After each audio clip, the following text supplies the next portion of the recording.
Puspusan ang paghahanda ng lokal na pamahalaan ng Marikina sa inaasahang pagbaha.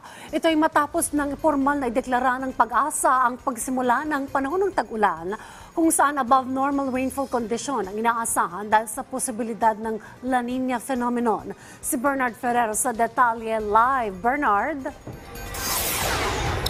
Dayan, pangunahing binabantayan ng Marikina LGU ang Marikina River tuwing panahon ng tag-ulan. Isa kasi ito sa nagiging basehan nila kung magpapatupad ng evacuation sa kanilang mga residente.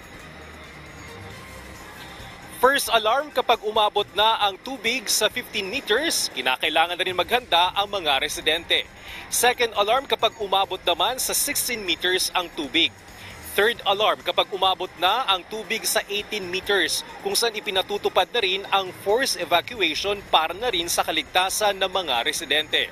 Patuloy ang dredging operations sa Marikina River. Sa katunayan, mula 70 meters ay lumawak ang ilog hanggang 100 meters.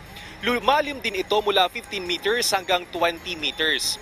Nagpapatupad din ng slope protection project upang maiwasan ang scouring o pagguho sa gilid ng ilog. Bahagi ito ng flood mitigation program ng gobyerno. Layunin nitong maiwasan ang nangyari noong taong 2009 kung saan umapaw ang Marikina River dahil sa dalang ulan ng Bagyong Ondoy na nagpabaha naman sa lungsod. Dayan, maaliwalas ang panahon dito sa bahagi ng Marikina River banks, kaya perfect ito sa mga gustong mag-jogging, mag-bike at maglakad-lakad. Balik sa iyo, Dayan. Maraming salamat, Bernard Ferrer.